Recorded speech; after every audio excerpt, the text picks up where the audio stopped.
I got fired and it was the best thing that ever happened to me.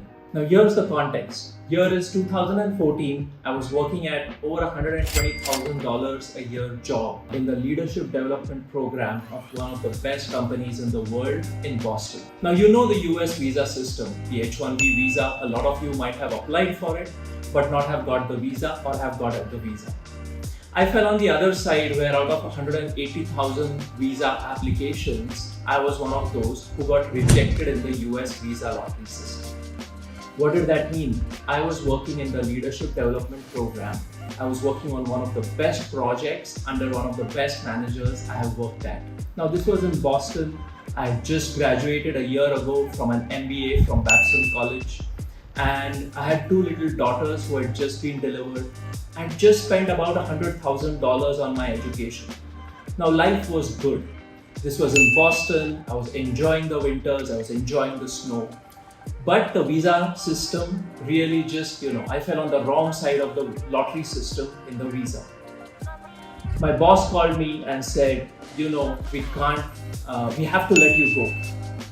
We can't put you in the 42 countries that they are present in. And that really was a bummer for me. Now I was given 60 days to pack up and leave USA and move back to India.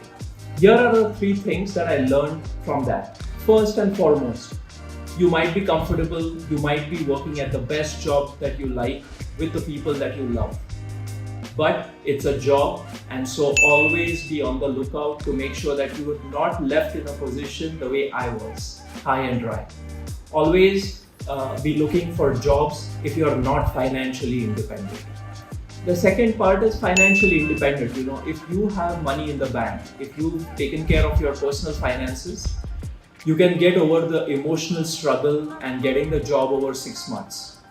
It is extremely important that you've sorted out your financials, especially if you're going to lose a job and you never know when you might lose a job. The third thing is keep an open mind. Here's what happened after I was fired.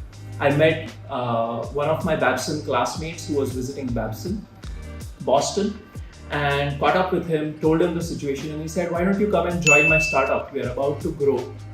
It was a startup out of New Zealand. I continue to work with them, and it was the best thing that ever happened to me. So, I got fired from a job, but serendipity happened and I had an open mind. And the icing on the cake was that the company who fired me hired me back on a 6-month consulting project just because it was a complex project. I had already spent about 15 months working on that project, and they really wanted to make progress on it. So here's what I learned. 1, always maintain relationships. 2, keep an open mind. 3, keep your finances in order. I hope this never happens to you, but you never know. All I can say is you have to be ready for whatever life throws at you.